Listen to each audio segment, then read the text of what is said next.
Sosok Melika Levana alias Mami tersangka pembunuhan Dwi Putri Apriliandini, 25, di Batam.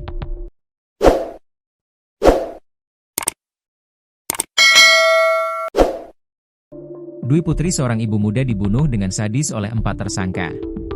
Ada 4 pelaku yang sudah ditetapkan tersangka dalam kasus pembunuhan itu, mereka adalah Wilson alias Koko, 28. Anik Istiqomah atau Melika Levana alias Mami, 32. Putri Angelina alias Papi Tama, 32. Salmianti alias Papi Carles, 32. Peristiwa ini berawal saat Putri memutuskan untuk merantau ke Batam untuk mencari pekerjaan. Kapolsek Batu Ampar, Kompol Amru Abdullah mengatakan, Putri datang ke lokasi pada Kamis, 23 November 2025 siang.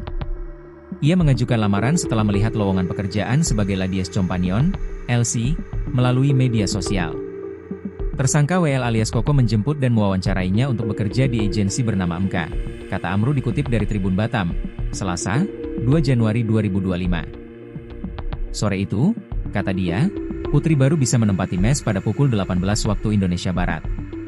Malamnya digelar ritual minum-minuman keras bersama LC lainnya yang berada di rumah, dengan tujuan supaya anak-anak LC banyak dicas oleh tamu saat bekerja, jelasnya.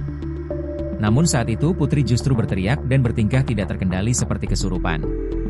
Korban bereaksi histeri, diduga tidak kuat minum. Saat itu muncul keputusan untuk mengembalikannya, tapi tidak langsung dilakukan. Justru dari situ tindak kekerasan mulai terjadi, kata dia. Bukannya dikembalikan ke kampung halamannya, Putri justru mendapat penyiksaan hingga meninggal dunia.